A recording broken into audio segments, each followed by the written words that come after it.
Gaze. We don't really consciously think about our gaze.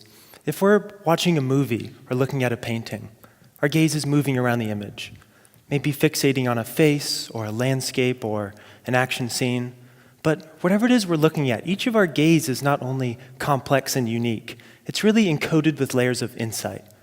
Insight that reveals how the viewer perceives the image, how the image affects the viewer, even how the artist can use the image to affect the viewer. Now, my research uses gaze tracking software to record and track how a viewer sees an image. And then using software that I wrote, I reconstruct visualizations that can help us understand this relationship between the viewer, the image, and the artist. Let's look at an example. This is a 15-second gaze on Da Vinci's The Last Supper.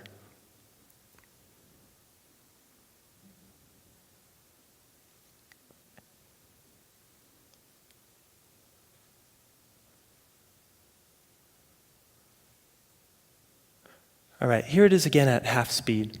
What you're seeing is the gaze being plotted over time. Each thumbnail represents a gaze point being sampled from the image itself and then plotted onto this black canvas.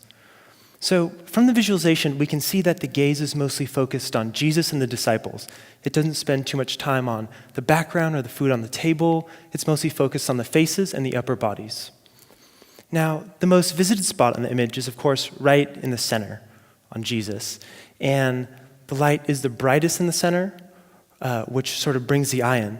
But I think what's more important and what's more interesting is we can see the gaze travel out to the disciples and back to Jesus a couple times. And it's said that Da Vinci wanted to depict the response of these disciples after Jesus tells them that one of them will eventually betray him. And so if we look at the body language of these disciples, where they're looking, the way their hands are positioned, the way their bodies are oriented in relation to each other, it brings your eyes straight to the center. And we can see this in the visualization. We can see how Da Vinci is able to keep the viewer interested and engaged with the painting.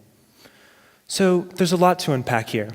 And I chose this painting because of its rich historical and cultural context, but also because of its artistic value, namely the composition and the dramatic nature of the scene.